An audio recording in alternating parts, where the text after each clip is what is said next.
Ave Maria Stella, Dei Mater Alma, Atque Semper Virgo, Felix Quelli Porta, Felix Quelli Porta, Acadie ma patrie, ma terre et mon défi, de près, de loin tu me tiens. Mon cœur est acadien, mon cœur est acadien. Ave Maria Stella, Dei Mater Alma, Atque Semper Virgo, Felix Quelli Porta, Felix Quelli Porta. J'aimerais par-dessus tout remercier les organisateurs qui ont tenu à faire cet événement-là pour rappeler les bâtisseurs de l'Assomption de cette région-là qui ont fait des sacrifices très, très importants à l'époque pour pouvoir garder la culture et la langue française vivantes dans la région. J'espère qu'on se reverra année après année pour célébrer l'Acadie. Merci beaucoup. C'est ma première célébration des fêtes acadiennes ici à l'Assomption. C'est particulièrement émouvant de vous voir en si grand nombre. Et évidemment, natif de l'Assomption que je suis, je double célèbre aujourd'hui également la ville parce que c'est le fun de voir ce qu'elle est devenue grâce, entre autres, à l'arrivée massive. L'Assomption a accueilli quand même de nombreuses familles, des familles qui sont arrivées avec leur langue, leur culture, leur tradition, avec leur courage, évidemment, parce que dans cette terrible déportation, il y a des belles histoires. Ce sont des gens qui sont arrivés ici avec maintenant leurs descendants, descendantes qui font partie de cette communauté-là. Donc, ce qu'on célèbre aujourd'hui, c'est la mémoire également, c'est de se rappeler ce qui s'est passé et rappeler que ce n'est pas une finalité quand il se produit des événements du genre. Il y a plein de belles choses qui émergent. Je suis particulièrement fier de voir que l'Assomption célèbre ça, qu'on a des drapeaux qui sont là. C'est une fierté et évidemment, ce dont on est fier aujourd'hui, c'est de voir cette communauté vivante, vibrante. Bravo pour l'organisation, entre autres. Merci. Le monde sont plus sensibilisés à l'histoire des Acadiens qu'ils l'étaient un petit peu avant, là, mais on est très fiers de ça. Puis c'est que tous les Acadiens qui sont venus en Nouvelle-Acadie, c'est-à-dire Sainte-Marie-Salomé, Saint-Jacques, Saint-Alexis, Saint-Légory, quand ils sont revenus de la déportation, ils ont tous passé par l'Assomption, puis ils ont remonté le ruisseau Vacher, puis sont allés s'établir dans notre coin de pays. On a nos racines qui ont resté ici, puis on est très fiers de ça. Fait que bon succès à votre événement, qui est toujours bien organisé par l'équipe de l'Assomption. On vous remercie beaucoup. Moi, depuis que je suis ici à l'Assomption et à chaque année, je découvre davantage l'histoire des Acadiens. Un des aspects qui m'a beaucoup touché, c'est lorsqu'il y a eu la déportation puis qu'ils sont venus ici à l'Assomption, mais vos ancêtres ont été accueillis dans la communauté et beaucoup dans la paroisse. Le curé du temps il se dominait pour que les gens soient accueillis. Puis, le curé d'aujourd'hui, moi-même, c'est la même chose que je veux faire.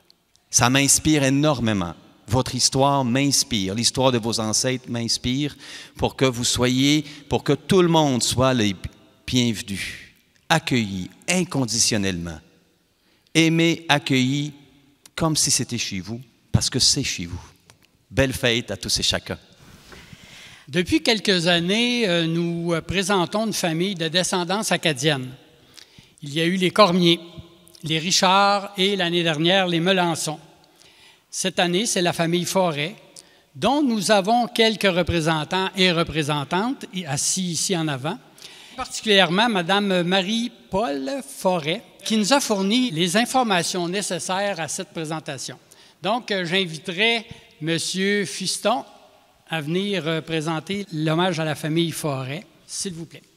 L'Assomption souligne depuis 2022 la présence de familles d'origine acadienne implantées en ces lieux en présentant un de ses membres. Aujourd'hui, c'est Marie-Paul Forêt, mais au début, j'ouvre une parenthèse pour parler de 3 de ses frères. Certains qu'il y en a qui ont connu Lionel Forêt, qui avait la cabane à sucre chez le Père Georges.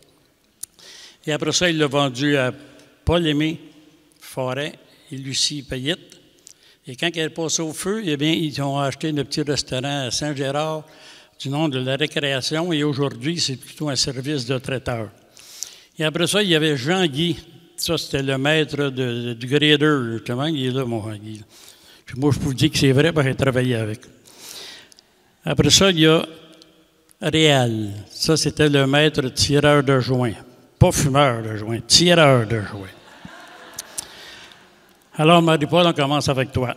Marie-Paul est la conjointe de Jean Alpin depuis 57 ans, au début du prochain mois, 58. Marie-Paul, elle a mis au monde 2 enfants, Marie-France, 56 ans, et Dominique, 52. Ils ont 4 petits-enfants et un arrière-petit-fils. Ça relève qu'il y en a un autre qui est en marche. Le petit-fils s'appelle Louis, 2 ans et demi. Marie-Paul est la fille de Rosemée Bernier et de M. Aimé Forêt, autrefois cultivateur durant l'Achigan. Son ancêtre acadien établi à l'Assomption, arrivé en 1767, il se nomme François Forêt. Il est accompagné de son épouse Jeanne Girard et ses enfants et petits-enfants. Ils font partie d'un groupe de déportés de Port-Royal établis aux États-Unis et qui ont eu l'autorisation de revenir à Québec. Le curé de G est là pour les accueillir et les conduire à l'Assomption ou Saint-Pierre-du-Portage. Les Sulpiciens vont les aider à s'établir sur leur seigneurie. Marie-Paul fait partie de la 7e génération des descendants de François Forêt. Soulignons qu'à travers cette lignée, nous retrouvons notamment M. Bruno Forêt. Ce citoyen émérite a été maire de l'Assomption paroisse et maire de la ville de l'Assomption une dizaine d'années au service de la population. Marie-Paul porte le nom de son ancêtre acadien. Bien d'autres portent le nom d'origine française autre. Rappelons que près du quart des Québécois ont un ancêtre acadien sans avoir un patronyme acadien. Dans notre comité, c'est le lot de 3 membres sur 12. On ne peut pas tous nommer Melançon ou Gagnon. J'ai un autre chiffre qui pourrait vous surprendre. Dans l'Anaudière, près de 3 citoyens sur 4 ont un ancêtre d'origine acadienne. Merci à François Forêt et à ses compagnes de ne pas avoir abdiqué devant les affaires de la déportation, d'avoir voulu revenir au Québec, d'avoir choisi de s'établir dans notre région. Honneur et reconnaissance à ces valeureux et valeureux ancêtres. Marie-Paul, notre citoyenne d'origine acadienne, maman, grand-maman, arrière-grand-mère, membre d'une importante famille Forêt, l'Assomption, nous te remercions. Vive l'Acadie des descendants. Mais à la fin de tout, je voudrais donner un merci à Marie-Marthe Forêt, qui a aidé Marie-Paul à tout faire le texte de la famille. Et en même temps, je demanderai à Marie-Odette de bien vouloir venir porter des fleurs à Marie-Paul. Merci.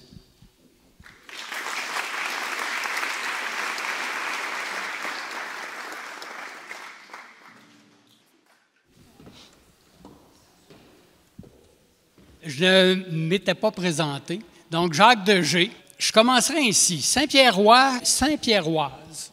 Portageux, portageuse. Assomptionniste, c'est sûr. Mais vous changez trop souvent de nom. Donc, ça a commencé avec Saint-Pierre-du-Portage, le Portage et l'Assomption. Autant la municipalité que la paroisse.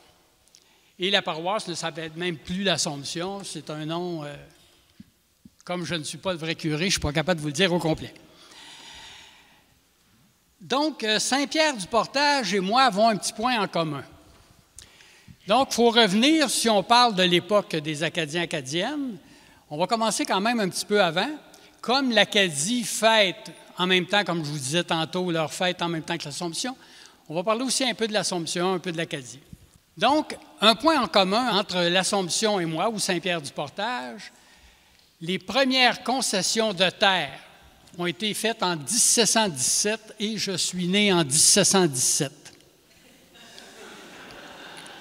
Eh bien oui, les premières concessions, je crois que c'est des noms que vous ne reconnaîtrez pas, Morisseau, Caillonneau, La Rivière et un, vous allez reconnaître, Goulet.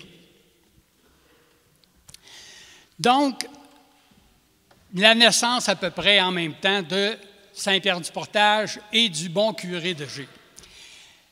J'arrive ici en 1742. J'ai été accueilli comme un jeune freluquet. Évidemment, j'étais français. Et ici, comment appelait-on les gens? Les habitants. Et ça n'a rien à voir avec ce qu'on pense aujourd'hui du mot habitant quand on nomme quelqu'un d'habitant. À l'époque, c'était un honneur d'être habitant. Habitant, ça voulait dire qu'on avait réussi à s'adapter au climat, à s'adapter à la nouvelle patrie et qu'on avait réussi à s'installer ici et à vivre ici. C'est drôle, hein, comment, dans le temps, les mots peuvent changer de signification. Donc, je pourrais dire ici que vous êtes chez moi. C'est la première église, c'est la deuxième église de l'Assomption qui a été construite ici, mais la première église de Pierre. Donc, j'achète le terrain du presbytère, le terrain de l'église et le terrain du couvent. Et par la suite, je fais construire l'église, je construis le presbytère à mes frais et je donne le tout à la paroisse.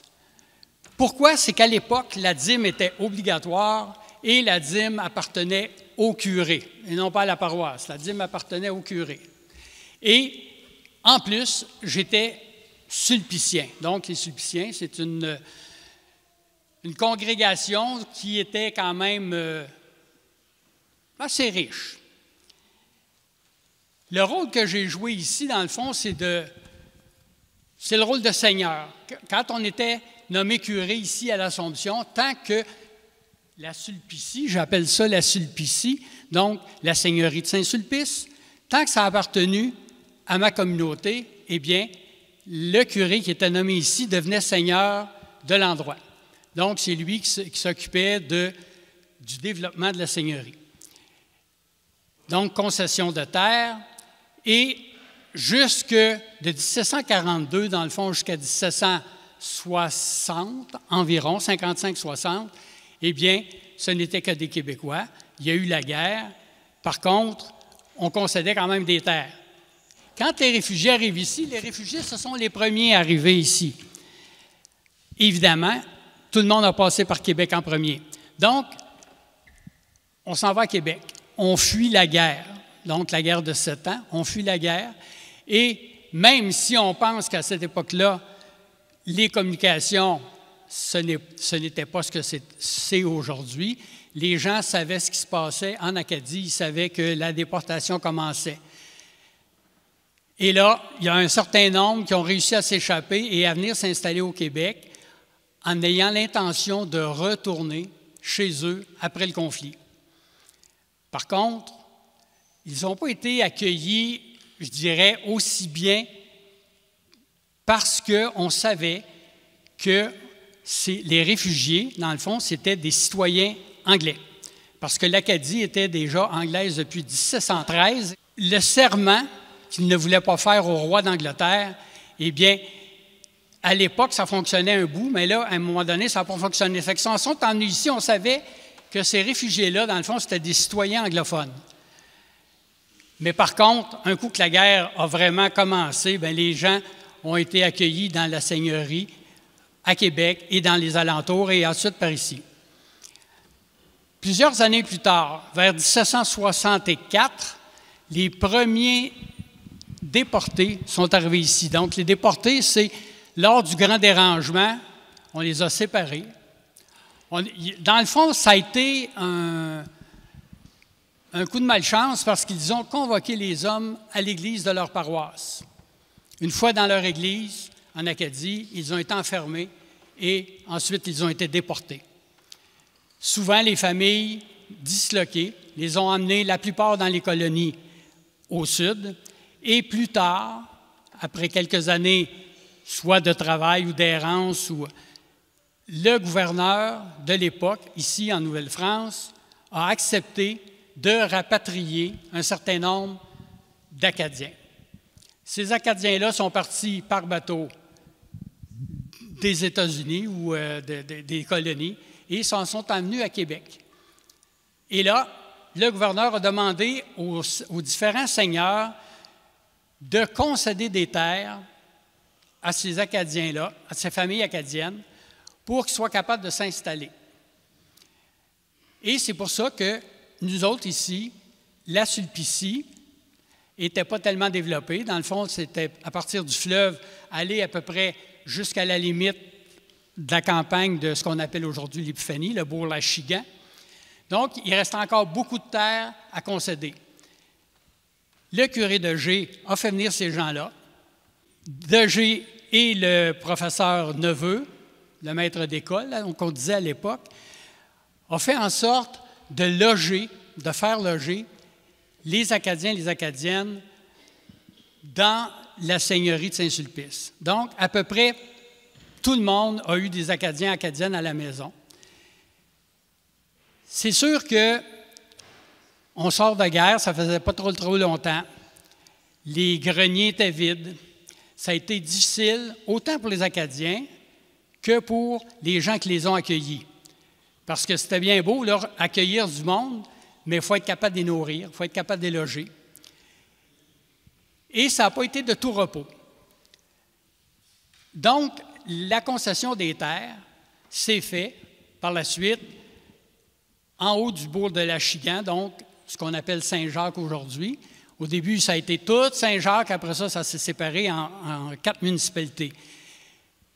C'était bien beau de concéder les terres, même si De G était bien fin et qu'il a concédé des terres, là, les terres, il fallait les bûcher. Il fallait faire des terres cultivables. Il fallait faire des maisons, des granges, et souvent, les granges étaient construites avant les maisons pour mettre les animaux, etc., être capable de vivre. C'est bien beau tout ça, là. Mais pendant ce temps-là, ce monde-là, il faut qu'ils vivent aussi, là. Fait qu'ils travaillaient. Ils travaillaient sur des fermes, dans le bourg ici, à l'Assomption ou à Saint-Sulpice.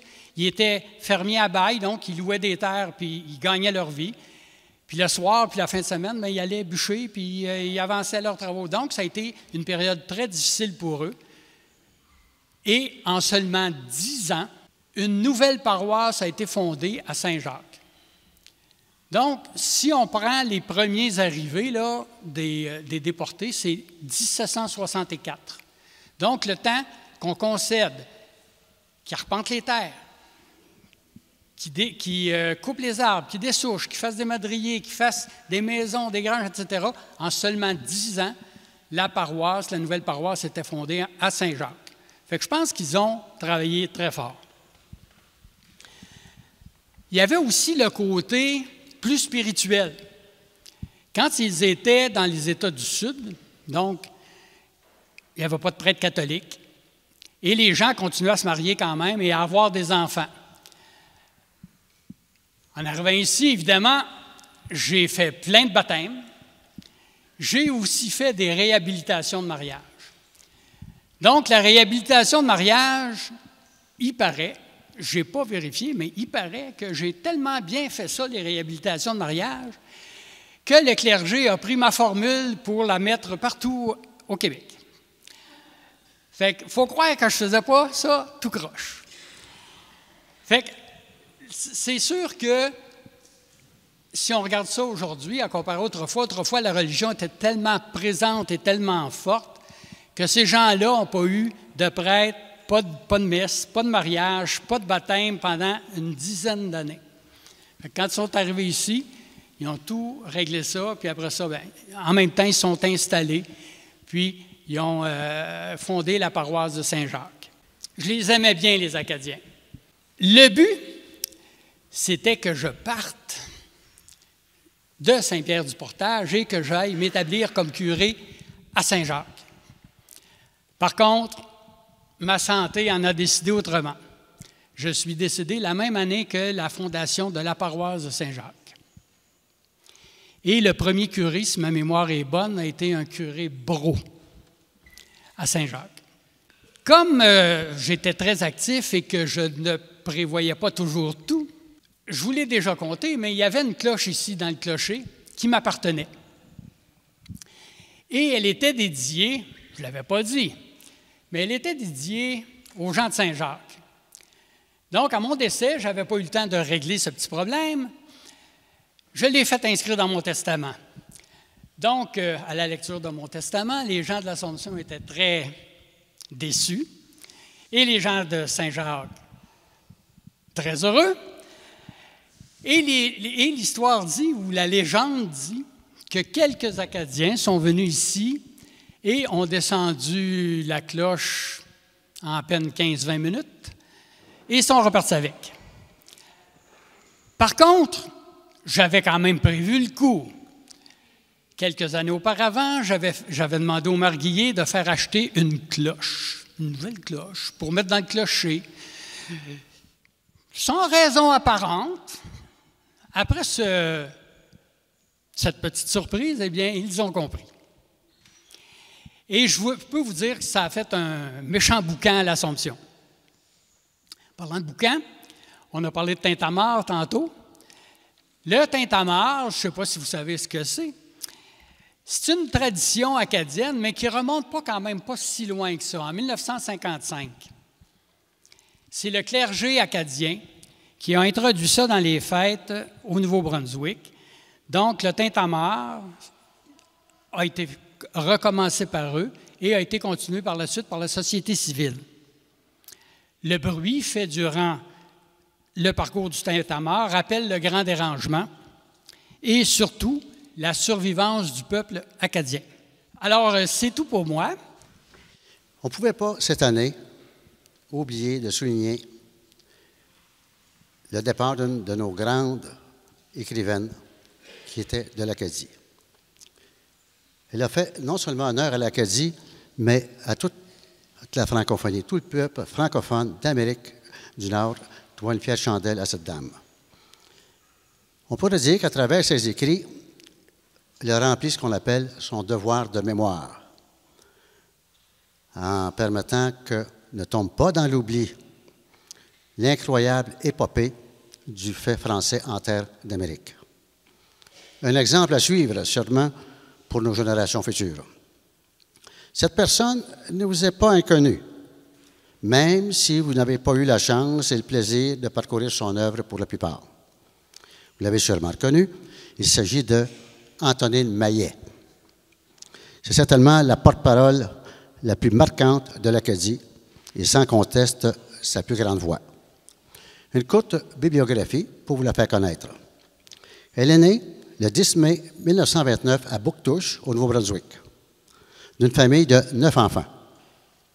Ses parents, Léonide Maillet et Virginie Cormier, étaient des instituteurs.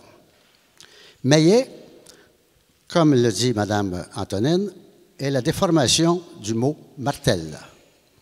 Donc, les martels sont les maillets ou les maillets sont les martels. Mais ça ne veut pas dire que les martels sont des maillets. Et sa mère s'appelait Virginie Cormier. Les Cormier, ça vous dit quelque chose? Donc, on est en bonne terre acadienne. Il est décédé le 17 février 2025 à Montréal à l'âge de 95 ans, tout près de 96. Parlons un peu de son œuvre. Elle est l'autrice de plus de 50 ouvrages et son œuvre a été traduite en 8 langues. Les plus connues de ses œuvres sont le Sagouine, dont vous avez parlé, Pélagie la Charrette, Crash à pic et combien d'autres. Par contre, un incontournable est certainement son dernier titre qui s'appelle Mon Testament. Elle avait alors 93 ans et il est paru en 2022. Cette œuvre jette un regard bienveillant à de si nombreux personnages cultes de son œuvre qui ont animé et redonné la place à toute l'Acadie. D'elle, on retiendra d'abord qu'elle a été religieuse, oui, mesdames, messieurs, entre 1950 et 1967, dans la congrégation de Notre-Dame du Sacré-Cœur, sous le nom de Sœur Marie-Grégoire, alors qu'elle a fait paraître ses premiers livres, tout en enseignant le français au Collège Notre-Dame de l'Acadie. Quittant la congrégation en 1967, elle poursuit son œuvre et l'enseignement en exerçant, entre autres, à l'Université de Moncton et au Collège des Jésuites à Québec. Sa passion pour l'écriture continue de l'animer et elle reçoit une quinzaine de prix littéraires prestigieux, dont le prix de France-Canada, le prix du gouverneur général, reçoit la Légion d'honneur en France, est faite grande officière de l'Ordre national du mérite français, nommée compagnon de l'Ordre du Canada en 1979, et à cette même année, elle reçoit le prix Goncourt dont elle est la première non-européenne à avoir remporté ce prix, avec l'œuvre Pélagie la Charrette. Et elle est encore, à ce jour, la seule Canadienne lauréate de ce prestigieux prix. Et j'en passe. Résidente d'Outremont, suite à l'obtention du prix Goncourt en 1979, en 1981, on renomme la rue Wilder, où elle demeure, pour l'appeler maintenant l'avenue Antonine Maillet. Fait assez rare que l'on nomme une personne vivante pour désigner le nom d'une rue, la rue sur laquelle elle habite. Enfin, pas si mal pour une fille de si modeste milieu, hein? Par son œuvre, on peut sans crainte affirmer qu'elle a contribué à la valorisation de la culture acadienne. Et cette reconnaissance ayant été soulignée à juste titre par la création du prix littéraire appelé Antonine Maillet Acadie Vie.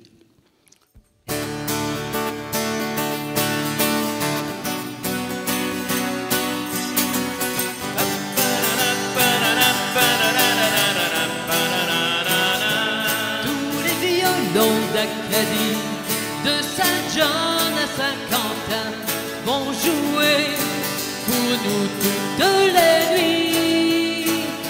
Et sur des airs de quadrille, on va chanter des refrains du bon temps, les violons d'Acadie. À chaque fois que le bateau s'en va, on dit toujours loin des yeux, loin du cœur. Et puis un soir, envie de se revoir, un téléphone pour dire on est là dans une heure. Et les violons d'Acadie, de Saint-John à Saint-Quentin, vont jouer pour nous toutes les nuits. Et sur des airs de quadrille, on va chanter les refrains du bon temps, les violons d'Acadie.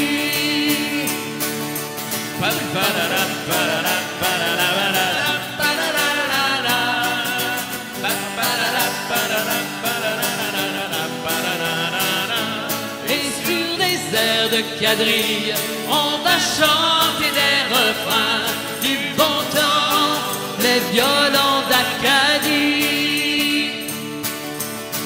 Tout aussi haut que s'envole un oiseau, tout aussi loin que mène le chemin, il y a toujours un souvenir d'amour qui fait battre nos cœurs le jour où l'on revient. Et les violons d'Acadie, de Saint-John à Saint-Quentin, vont jouer pour nous toutes les nuits.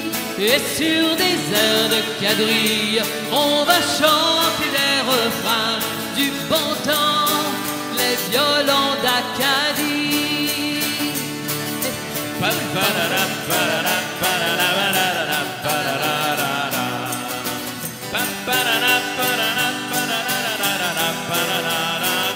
Et les violons d'Acadie, de Saint-John à Saint-Quentin, vont jouer pour nous toutes les nuits. Et sur les airs de quadrille, on va chanter des refrains du bon temps, les violons d'Acadie.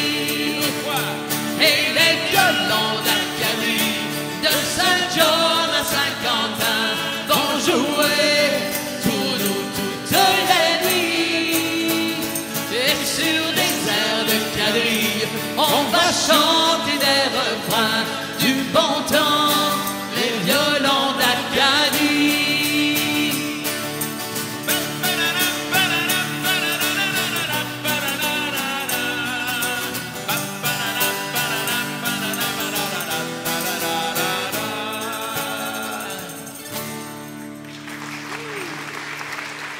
Merci beaucoup. Merci.